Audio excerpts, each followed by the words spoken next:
Hello friends, target विश्वन में आपका welcome है। आई होप आप अच्छे होंगे। आज हम आपको संस्कृत पेडागोजी कराएंगे। 15 क्वेश्चन रहेगा। आप लोग बताइएगा 15 में से आपका कितना स्कोर गया है। देखिए, पहला क्वेश्चन है यानी 16वां है। छात्राणां भाषाकौशलं विकासार्थ ध्वनिक्रमस्य उपयोगः कथं करणीयः। तो आप लोग बताइएगा। ऑप्शन ए है भाषायुक्त श्रुतलेखन द्वारा, व्यंग्य चरित्रम अथवा अन्य दृश्य सामग्री प्रयोग द्वारा। सी है मूलभूत मूल तत्वधारित कथाया विवरण कथा द्वारा। और डी है अभिसंचित ध्वनि शरणम पश्चात श्रुत सामग्री धारीकृत व्याख्या द्वारा अथवा कथा कथन द्वारा। तो आप लोग बताइएगा इसमें से कौन सा ऑप्शन सही है। इसमें ऑप्शन नंबर डी सही है। अभिसंचित ध्वनि श्रवण पश्चात श्रुत सामग्री अधिक आधारीकृत व्याख्या द्वारा अथवा कथा कथनम द्वारा। 17 है एकालाप द्वारा त्रयाणाम उपकौशलानाम आकलनम क्रियते। ए है स्वर लहरी, ध्वनिगुण गति, ध्वनिगुण शैली, वक्तुः प्रस्तुतः। और सी है वक्त्रानुमानम स्वर लहरी संदर्भ। और डी है भावभंगिमा वक्त्रानुमानम वक्तु प्रस्तुतः। तो इसमें से आप लोग बताइएगा कौन सा ऑप्शन सही है। इसमें ऑप्शन नंबर ए सही है। स्वर लहरी ध्वनिगुण गति है।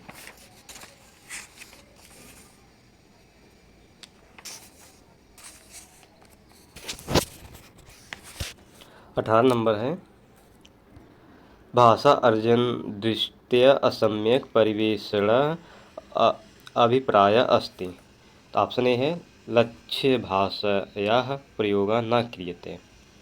और बी है यदा कदा अनुवादस्य अपि सह यह सुक्रियते। और सी है कक्षायां छात्राः अपि सक्रियाः भवन्ति। और डी है लक्ष्य भाषा पठनम समये मातृभाषायाः प्रयोगः यदा कदा क्रियते। तो आप लोग बताइएगा इसमें से कौन सा ऑप्शन सही है। इसमें ऑप्शन नंबर ए सही है। भाषा अर्जन दृष्टया असम्यक परिवेश अभिप्राय अस्ति। यानी भाषा के अर्जन दृष्टि से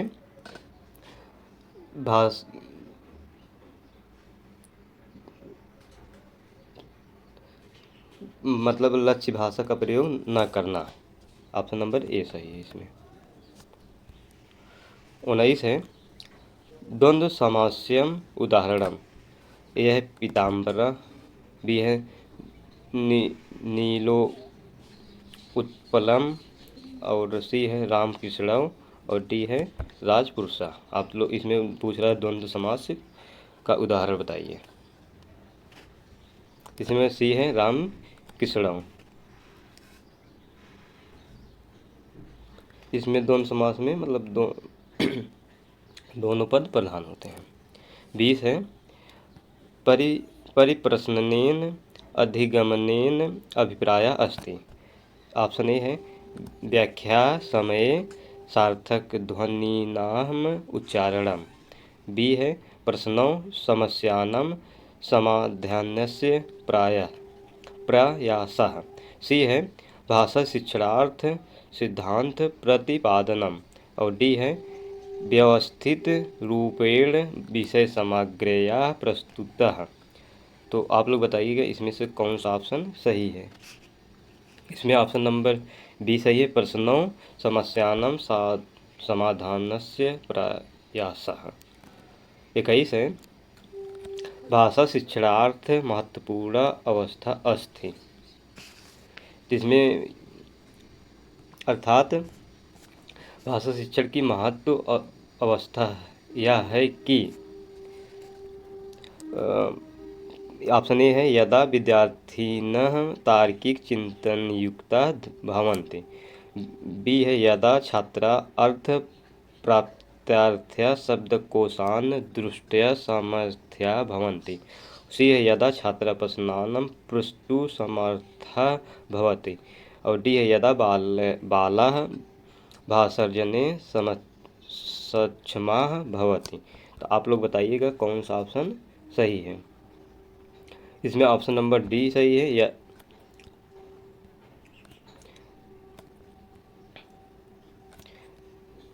यदा बालाः भाषार्जने सक्षमाः भवति।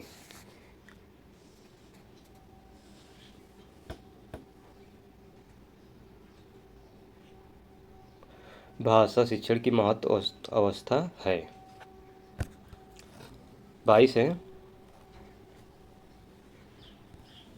सारांशं लेखितुम् आवश्यके द्वे कौशलम् अस्ति। ऑप्शन ए है स्वशब्दों पाठ्यवस्तुनः पुनर्लेखनम्। बी है मुख्यम सामान्यम च बिंदु संज्ञानम। और सी है सम्यक लेखने योजनाकानां प्रयोगम। और डी है शब्दानां स्थाने संकेतानां प्रयोगः सम्यक लेखनम। तो आप लोग बताइएगा इसमें से कौन सा ऑप्शन सही है। इसमें ऑप्शन नंबर बी सही है मुख्यम सामान्यम च बिंदु संज्ञानम। एनम किसी बात की मुख्य बिंदु या संक्षिप्त विवरण सार या सारांश कहलाता है। 23 है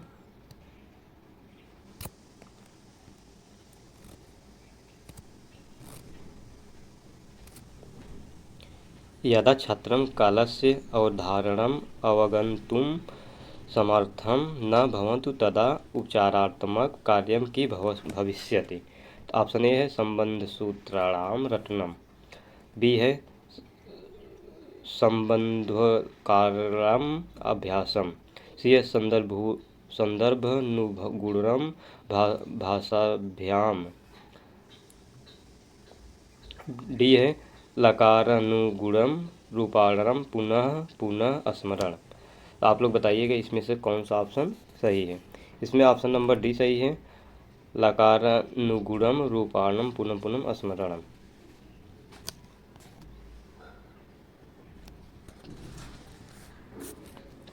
24 है सतत व्यापक मूल्यांकनम नान्तर्गते। ऑप्शन ए है छात्रा सर्वदा अनदेन कार्यनिमग्नं भवति। बी है छात्राः शैक्षणिकभारम् अधिक निर्वाहिनी। सी है छात्रं पूर्णतया अध्यापनं निरन्तरे सन्ति। डी है छात्राणां मूल्यांकनं नियमितरूपेण क्रियते। तो आप लोग बताइएगा इसमें से कौन सा ऑप्शन सही है। इसमें ऑप्शन नंबर डी सही है छात्राणां मूल्यांकनम आकलनम नियमितरूपेण क्रियते। यानी सतत और व्यापक मूल्यांकन के अंतर्गत छात्रों का मूल्यांकन और आकलन नियमित रूप से किया जाता है। 25 है सृजनात्मक पठनस्य उदाहरणम्।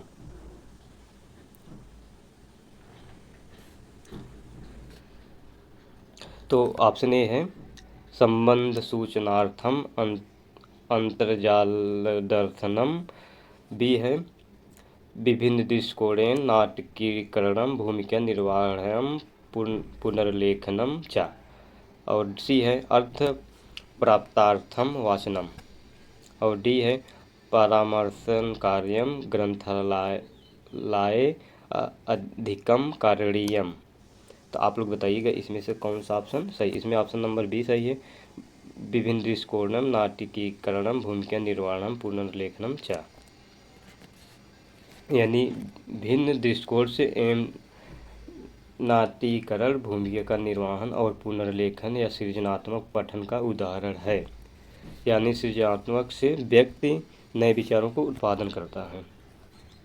26 है विहंगनम दृश्या पठनीयम् अभिप्राय अस्ति। ऑप्शन ए है विशिष्टम अर्थम अथवा सूचनम प्राप्तुम संपूर्ण पाठ्य वस्तुनम गंभीरतया पठनम। बी है लिखित सामग्र्या सार्थक सूचनम प्रस्तुम पाठनम। सी है पठित सामग्र्या विचारार्थे निहितार्थ सूचनार्थ च निर्णय। डी है सामान्य भावार्थ विचारम अथवा सारम प्रस्तुतुम पाठ्यवस्तुनम शीघ्रतया पठनम। तो आप लोग बताइएगा कौन सा ऑप्शन सही है। ऑप्शन नंबर ए सही, विशिष्टम अर्थम अथवा सूचनम प्रस्तुत संपूर्ण पाठ्यपुस्तक वस्तून गंभीरतया पठनम।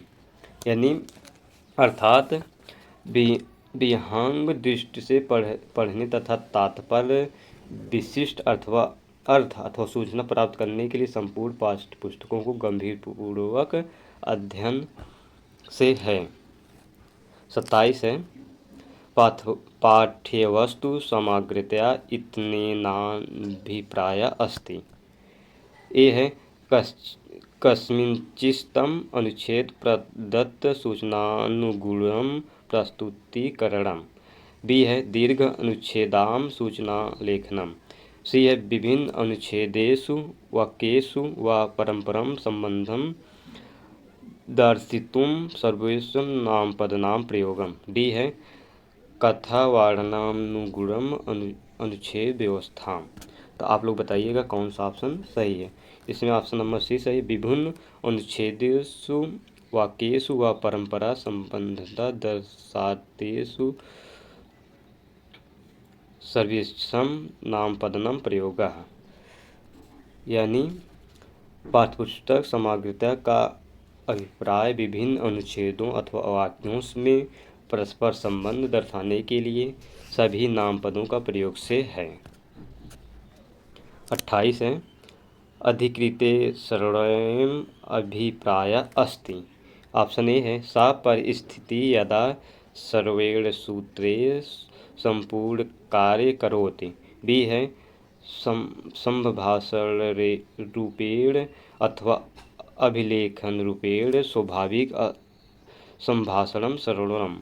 सी है अध्यापक द्वारा उच्च पठित सामग्र्या अथवा संभाषित सामग्र्या सावधानम शरणम। डी है विशिष्ट सूचना प्राप्त अवधानपूर्वक शरणम। तो आप लोग बताइएगा इसमें से कौन सा ऑप्शन सही है। इसमें ऑप्शन नंबर डी सही है, विशिष्ट सूचना प्राप्त अवधानपूर्वक शरणम। यानी अधिकृत सर्वर से अभिप्राय विशिष्ट सूचना प्राप्त करने के लिए अवधानपूर्वक श्रवण करना है। अधिकृत सुनने का मतलब ध्यान से सक्रिय रूप से सुनना है। 28 है लेखनम भाषणात् भिन्नम अस्ति। ऑप्शन ए है लेखने गतिविधियाँ आधारित प्रवाह अधिकम भवति। बी है लेखनम व्याकरणां संरचनाया अधिक संबंधे न भवति। और सी है लेखनम प्रायः मुक्तम भवति। और डी है लेखने पुनर्वृत्त्याम अथवा संक्षेपीकरणास्य न्यूनता भवति। तो आप लोग बताइएगा कौन सा ऑप्शन सही है। इसमें ऑप्शन नंबर डी सही है, लेखने पुनरावृत्त्या अथवा संक्षेपीकरणस्य न्यूनता भवति। यानी लेखन भाषण का पृथक होता है। धातव्य है कि लेखन का पुनर्वृत्त अथवा संक्षेपीकरण की न्यूनतम होती है। सुनना, बोलना, पढ़ना, लिखने के प्रयोग की क्षमता को भाषा कौशल कहते हैं। 30 है कस्यामपि संस्कृतकक्षायाम् अधिकं संस्कृतं प्रयोगेन लाभं भवति। तो सहज संस्कृताप्रत्यार्थं संस्कृत प्रवेशस्य निर्माणं भवति। बी है छात्राणां शब्दार्थं भवन्ति। और सी है श्रुतलेखनस्य अभ्यासार्थम् आवश्यक सोपानमिदम्। डी है छात्रं व्याकरण ज्ञानं सुगमतया गच्छन्ति। तो आप लोग बताइएगा इसमें से कौन सा ऑप्शन सही है। इसमें ऑप्शन नंबर एषः ये सः संस्कृतपाठ्यक्रम संस्कृत परिवेश्यं निर्माणं भवति। आप लोग बताइएगा 15 क्वेश्चन में से आप लोग कितना स्कोर गए। और हम अगले क्लास में जब संस्कृत कराएंगे उसके पहले एक क्लास अपलोड करेंगे आप लोगों को पॉजिटिव निगेटिव वर्ड, करीब 30 से 40 रहेगा पॉजिटिव निगेटिव। आप लोग पूरा देख लेना और एक एक करके याद कर लेना। वो अगर उसको आपको याद रहेगा, जैसे आप चारों ऑप्शन में से पढ़ेंगे, इसमें देख लेंगे आप कौन सा निगेटिव है। देखिए अब ये ना दिया है तो इसमें ये निगेटिव है, तो इसी पर आप लोग फटाफट में जैसे कम समय में आप लोग ज़्यादा क्वेश्चन करेंगे। जैसे पूरा पढ़ना की ज़रूरत नहीं, अगर जैसे आप लोग थोड़ा सा आप लोग ना अर्थ निकालने का कोशिश करिएगा, तभी आपको बहुत अच्छे समझ में आएगा। तो और ये जैसे एक बार में अगर जैसे आप क्वेश्चन कर रहे हैं तो अगर आप एक बार पढ़ लिए, अब इसमें देख रहे हैं आप समझ नहीं आ रहा तो दोबारा पढ़िए, इसमें क्या पूछ रहा है, तब आप लोगों को समझ में आएगा। इससे आप लोगों को तैयारी भी अच्छी होगी। तो वही आप लोग 30 से 40 को आप मतलब पॉजिटिव और निगेटिव करवा देंगे, तो इससे आप लोगों को 15 क्वेश्चन में से आप लोगों को 10 से 12 क्वेश्चन उससे फंस जाएगा। तो अगर आप लोगों को वीडियो अच्छी लगी तो आप लोगों को वीडियो को शेयर लाइक कमेंट करें, अर्थात शेयर करना ना भूलें। Thank you. जय हिंद, जय भारत।